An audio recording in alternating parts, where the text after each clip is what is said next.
नमस्कार साथियों, मैं हूं अन्नाम शाह। आप लोगों का इस वीडियो क्लास में एक बार फिर से स्वागत करता हूं। साथियों, हम लोग जो आज एक नए वीडियो के साथ उपस्थित हुए हैं, जो कि आपका होने वाला है NTA UGC net JRF paper second law, या इसको हम विधि भी कहते हैं।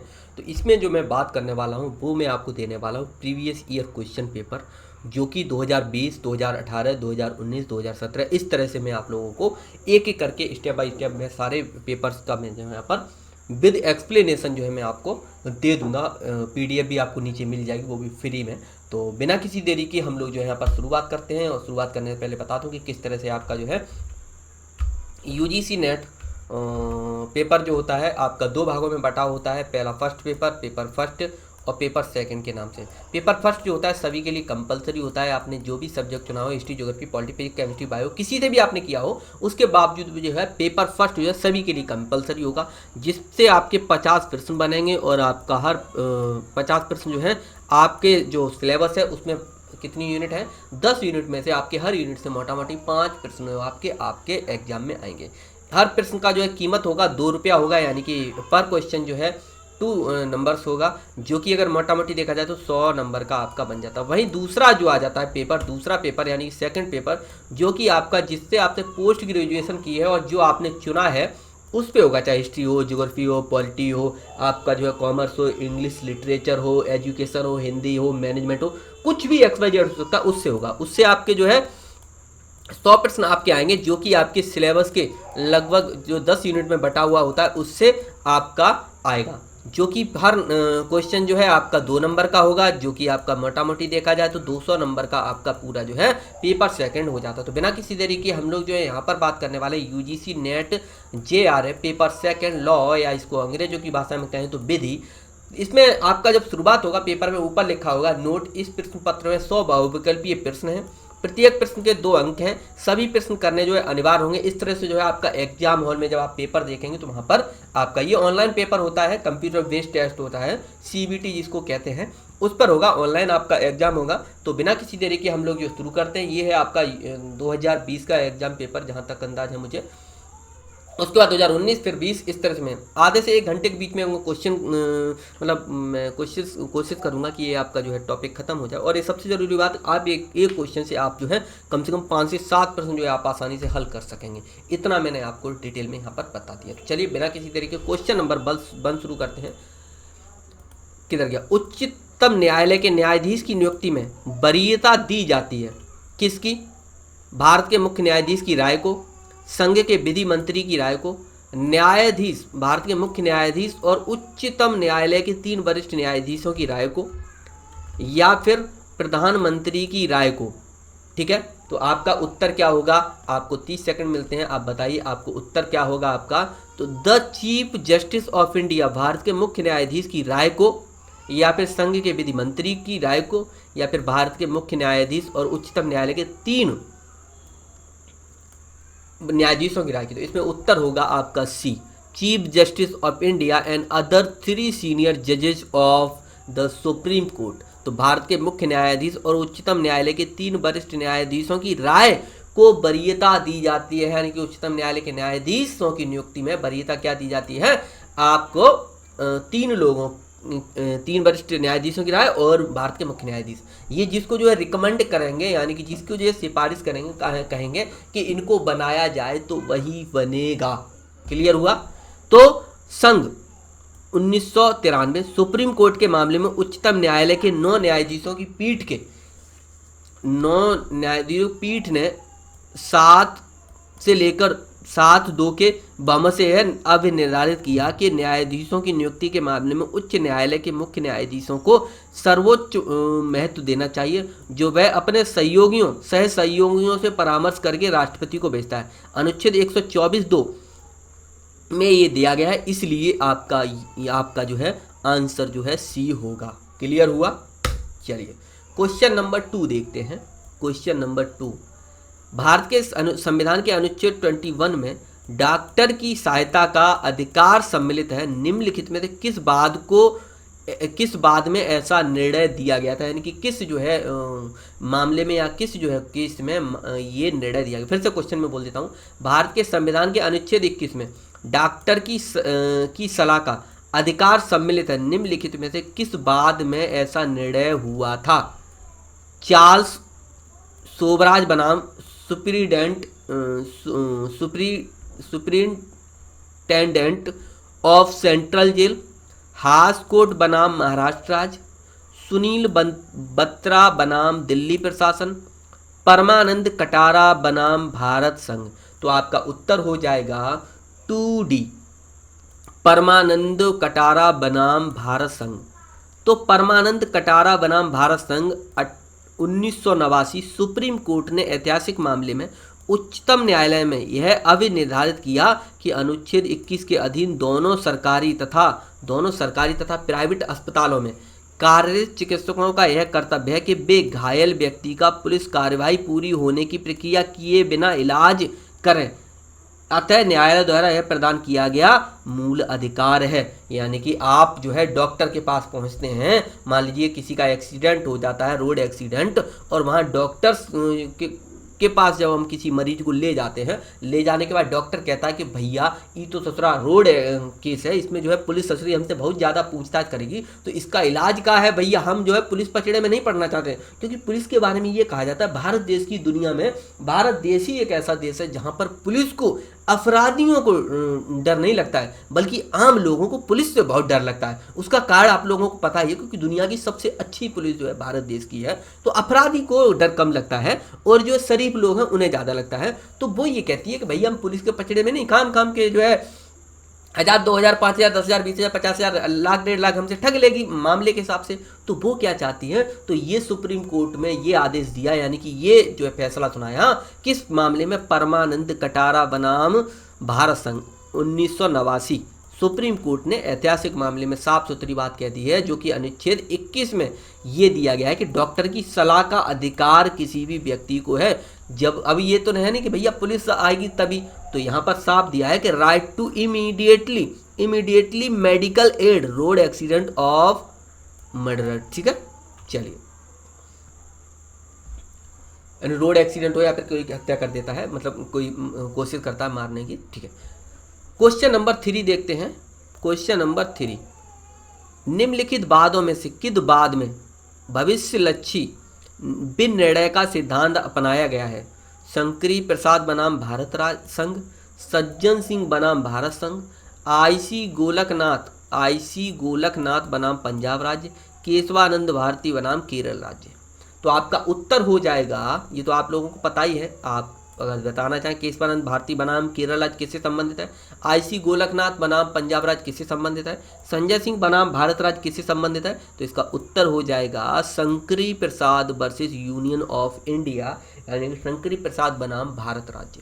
तो शंकरी प्रसाद भारत राज्य की अगर बात की जाए, शंकरी प्रसाद बनाम भारत संघ 1951 सुप्रीम कोर्ट का ये फैसला था, और सज्जन सिंह बनाम भारत संघ के बाद में यह कहा गया कि मूल अधिकारों में संशोधन किया जा सकता है, लेकिन आईसी गोलकनाथ बनाम पंजाब राज्य 1967 के बाद में ये कहा गया कि मूल अधिकार में संशोधन नहीं किया जा सकता। इसी बाद में उच्चतम न्यायालय ने भविष्यलक्षी निर्णय का सिद्धांत प्रतिपादित किया। इसमें क्या कहा, इसमें यह कहा इससे पहले की मामलों का प्रभाव नहीं पड़ेगा, जिसे केशवानंद भारती बाद में पलट दिया गया। ठीक है, चलिए, Shankari Prasad versus union of India 1951 supreme court. ठीक है, क्लियर हुआ ना? इसको आप स्क्रीनशॉट ले लीजिए। ठीक है, इसका भी ले लीजिए आप, और इसका भी ले लीजिए। चलिए, क्वेश्चन नंबर 4 देखते हैं। सूची 1 और सूची 2 को सुमेलित कीजिए और सूचियों के नीचे दिए गए कूट की सहायता से सही उत्तर चुनिए। ठीक है, SR बॉम्बई निर्णय अनुच्छेद 21, PV नरसिंहा राव निर्णय अनुच्छेद 356, SDM जबलपुर निर्णय, ठीक है, अनुच्छेद 105, लिली थॉमस निर्णय अनुच्छेद आपका अनुच्छेद 44। तो इसको क्या करना है, हमें मिलान करना है। किससे कहाँ पर मिलान करना है कि ये इसमें ये देखना है कि कौन सा किससे जुड़ रहा है। तो आपका यहाँ पर अगर देखें तो हम देखेंगे MI, वो SI, वो SR बॉम्बई बनाम बॉम्बई निर्णय अनुच्छेद 356 से जुड़ा हुआ है। तो हम कोशिश करेंगे, एक भी हमने अगर दिमाग में फंसा लिया तो हम पूरा सॉल्व कर सकते हैं। अब यहाँ पर देखेंगे SR बॉम्बई निर्णय अनुच्छेद 356 से, तो हम देखेंगे कि ए किससे जुड़ रहा है, ए किससे जुड़ रहा है, ए 2 से किससे जुड़ रहा है, इसमें जुड़ रहा है, यानी कि इसमें, अब इसमें ही जुड़ रहा है, और तो किसी में ए पे 2 नहीं आ रहा है। ठीक है, तो आपका इसमें उत्तर सीधा सीधा आ जाएगा कि अनुच्छेद, इसमें सीधा सीधा डी आ जाएगा। तो इसमें हम अब क्या लगाएंगे, SR बॉम्बई निर्णय अनुच्छेद 356। ठीक है, इसमें देख लीजिए SR बॉम्बई बनाम भारत संघ 1994 अनुच्छेद 356, बी आ जाएगा। PV नरसिंहन राव बनाम 1994 सुप्रीम कोर्ट अनुच्छेद 105। ठीक है, SDM जबलपुर केस ADM, वो ADM जबलपुर निर्णय, ADM जबलपुर बनाम शिवाकांत शुक्ला 1977 सुप्रीम कोर्ट अनुच्छेद 21, लिली थॉमस बनाम सीनियर लेविना 1979 सुप्रीम कोर्ट अनुच्छेद 44। ठीक है, तो यहाँ पर है मिस्टर बॉम्बई CM कर्नाटका, ये गवर्नर है। PV Narasimha Rao versus the Nehru Gandhi family, ये आपका प्रधानमंत्री रहे हैं PV Narasimha Rao, 9th prime minister of India. ठीक है, ADM जबलपुर वाला आप स्क्रीनशॉट ले लीजिए, ADM जबलपुर वर्सेस शिवाकांत शुक्ला। ठीक है, 1976 में सुप्रीम कोर्ट ने फैसला सुनाया था। ठीक है, एडिशनल डिस्ट्रिक्ट मजिस्ट्रेट जबलपुर, ठीक है, पिटिशनर थे, और श्रीकांत शुक्ला जी, क्या नाम था, शिवाकांत शुक्ला। ठीक है, और रिस्पोंडेंट थे। ठीक है, डेट ऑफ जजमेंट।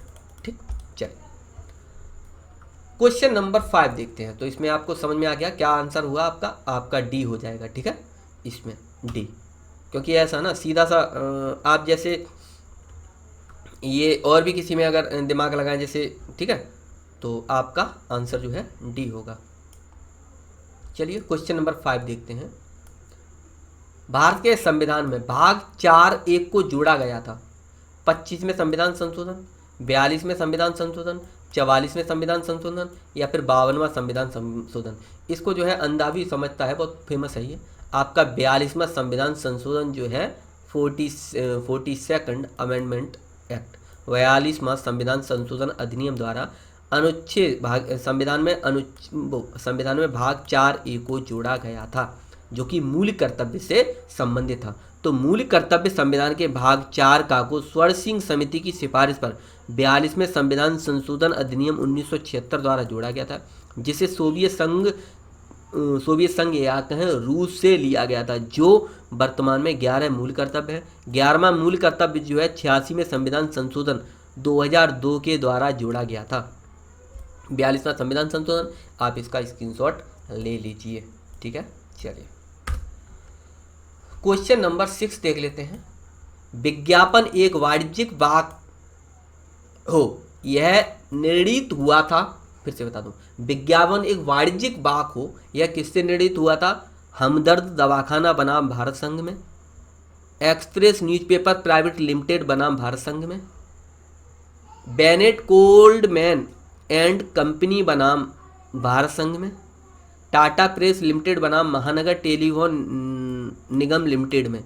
तो आपका उत्तर हो जाएगा ए, हमदर्द दवाखाना वर्सेस यूनियन ऑफ स्टेट। तो हमदर्द दवाखाना बनाम भारत संघ 1960 सुप्रीम कोर्ट के मामले में उच्चतम न्यायालय ने कहा कि यद्यपि विज्ञापन अभिव्यक्ति का एक माध्यम है, फिर भी प्रत्येक विज्ञापन वाक एवं अभिव्यक्ति की स्वतंत्रता से संबंधित नहीं होगा। सरकार उन पर यथोचित यानी कि युक्तियुक्त कर व प्रतिबंध लगा सकती है।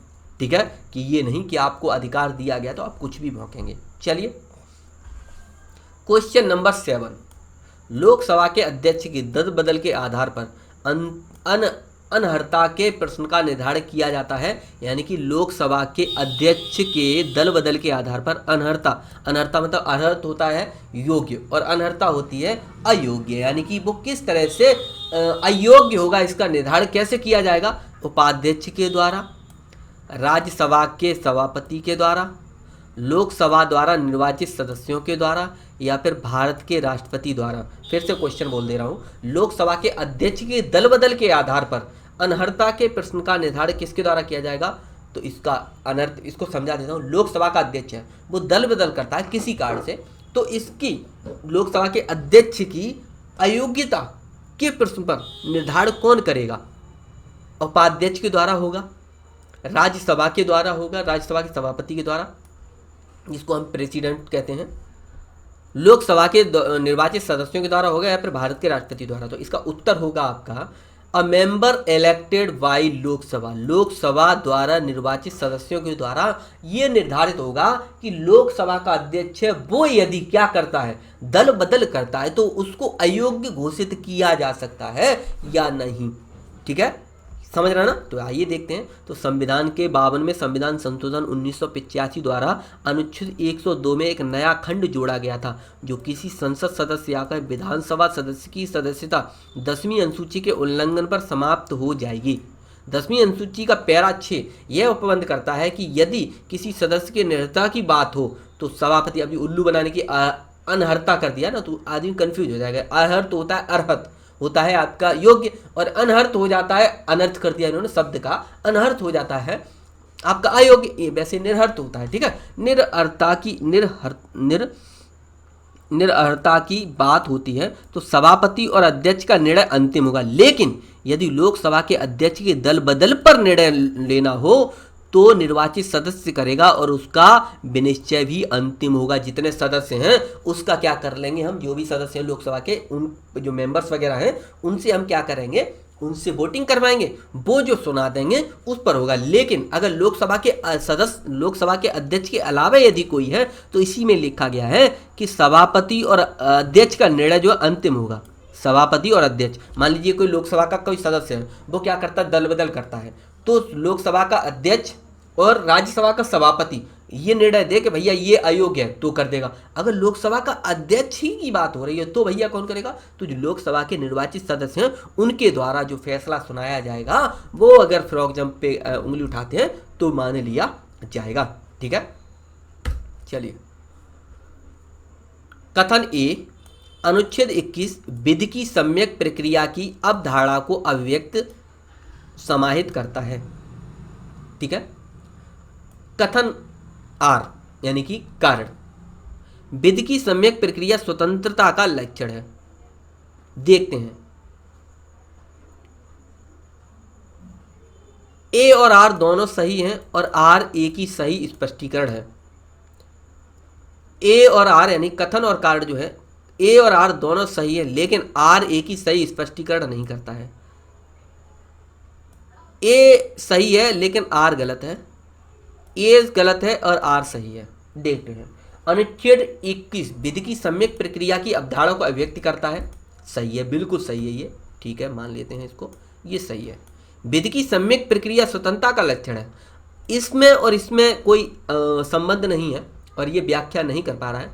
अनुच्छेद, ये कथन ए भी सही है और कथन आर भी सही है, लेकिन ए और आर की जो है सही व्याख्या नहीं करता है। तो आपका उत्तर हो जाएगा ए और आर दोनों सही है लेकिन आर ए की सही स्पष्टीकरण नहीं करता है। तो अनुच्छेद 21 यह उपबंधित करता है कि किसी व्यक्ति को उसके प्राण एवं दैहिक स्वाधीनता से विधि द्वारा स्थापित किया जा सकता है के अनुसार ही वंचित किया जाएगा, अन्यथा नहीं। सीधा सा मतलब है, अनुच्छेद 21 क्या कहता है, प्राण एवं दैहिक स्वतंत्रता मिलती है, उसको विधि द्वारा यानी कि किसी कानून के द्वारा ही भंग या खत्म किया जा सकता है, उसके अलावा किसी और के माध्यम से उसको खत्म नहीं किया जा सकता। ठीक है, समझ रहा ना? तो ये आपका सही हो जाता है। वहीं आ जाता है दूसरा, मेनका गांधी बनाम भारत संघ अमेरिकी सिद्धांत ड्यू प्रोसेस लॉ में नैसर्गिक सिद्धांत समाहित है, जो भारत में प्रोसीजर इस्टेब्लिश्ड बाय लॉ में निहित किया गया है।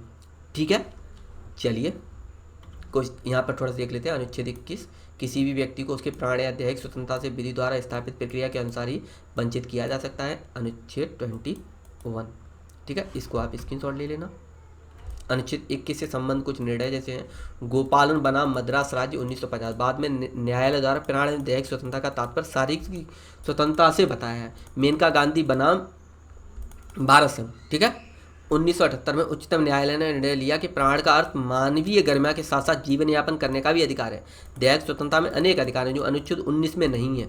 ठीक है, यह अधिकार कार्यपालिका विधायिका दोनों को संरक्षण प्रदान करती है। इसी निर्णय में न्यायालय ने विधि द्वारा स्थानिक प्रक्रिया के स्थान पर विधि द्वारा उचित प्रक्रिया को अपनाया है। 2012 में सुप्रीम कोर्ट ने नींद के अधिकार को भी जीवन जीने के लिए आवश्यक अधिकार माना है। ठीक है, यानी कि आप स्वतंत्रता दे रहे हैं लेकिन आप उसको सोने नहीं दे रहे, तो ये तो भैया गड़बड़ बात हो रही ना।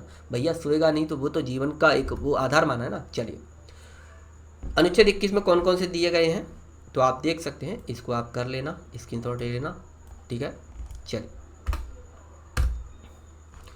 क्वेश्चन नंबर 9, निश्चयात्मक विधि के रूप में विधिशास्त्र का प्रतिपादन किसके द्वारा किया गया? जॉन ऑस्टिन के द्वारा, आपका एहरिंग के द्वारा, हेंस कैल्सन के द्वारा, जेएस मिल के द्वारा। तो आपका उत्तर है इसमें जॉन ऑस्टिन के द्वारा। तो निश्चयवाद विधि, ठीक है, निश्चयवाद विधि के रूप में विधि शास्त्र का प्रतिपादन किसके द्वारा किया गया था? जॉन ऑस्टिन के द्वारा। तो जॉन ऑस्टिन सन 1790 से लेके 1859, ऑस्टिन को विश्लेषणात्मक विचारधारा के जनक माना है। ऑस्टिन बेंथम के शिष्य थे, ऑस्टिन बेंथम के शिष्य थे, सबसे जरूरी चीज। ठीक है, और उसने अपना ध्यान संप्रभु के समादेश या निश्चयात्मक विधि पर केंद्रित किया। आप इसको पढ़ लेना, आपको सारा इसमें लिखा हुआ है, और ना समझ में आए तो आप इसको पढ़ लेना। ठीक है, ठीक है, इतनी जानकारी काफ़ी है, सब कुछ मैंने इसमें लिख दिया है। चलिए, तो आपका आंसर इसमें क्या हो जाएगा? ए, 9 का ए। क्वेश्चन नंबर 10 देखते हैं। हार्ट फुलर, ये हार्ट अलग है, फुलर अलग है, दो व्यक्ति हैं। हार्ट फुलर विवाद का संबंध निम्नलिखित अवधारणाओं में से किससे है? युक्तियुक्तता से, बाध्यताओं से, कर्मठता से, ठीक है, या फिर नैतिकता से। तो आपका उत्तर हो जाएगा मॉरलिटी, ये आता है नैतिकता से संबंध है। ठीक है, तो हार्ट फुलर विवाद विधि तथा नैतिकता के संबंध से संबंधित है। हार्ट फुलर विवाद जो था प्रोफेसर HLA हार्ट के अनुसार विधि में बाध्यता, प्रतिपीड़न तथा धमकी अंतर्निहित है। विधि में, इसके अनुसार विधि और नैतिकता में घनिष्ठ संबंध है। ठीक है, तो ये आपके हो जाते हैं, इसको आप लिख लेना हार्ट। ठीक है, एन ओवरव्यू, फुलर, डेवलिन, ठीक है, डॉर्किन, ये क्या कहते हैं? हार्ट की जो है वो है उससे। ठीक है, तो ये आपका एक छोटा सा मैंने परिचय दे दिया है। आपके 10 प्रश्न मैंने करा दिए हैं, आगे का मैं जस्ट मैं आपको दे दूंगा, थोड़ी बहुत देर में आप तक पहुंच जाएगा। तो इस वीडियो को हम इतना ही रखते हैं। मुझे उम्मीद है कि आपको पसंद आया होगा। इसी तरह के अगर आप वीडियो और चाहते हो तो इस चैनल को सब्सक्राइब कर लेना, कमेंट करके ज़रूर बताना। यदि नहीं बताते तो आगे की वीडियो मुझे नहीं लगता मैं देने की स्थिति में हूँगा, कि जब मैं माल बना रहा हूँ उसका कोई रिस्पॉन्स ही नहीं आ रहा तो कोई मतलब नहीं है। तो चलिए फिर इस वीडियो को इतना ही रखते हैं, अगली वीडियो में, तब तक नमस्कार, जय हिंद और वंदे मातरम।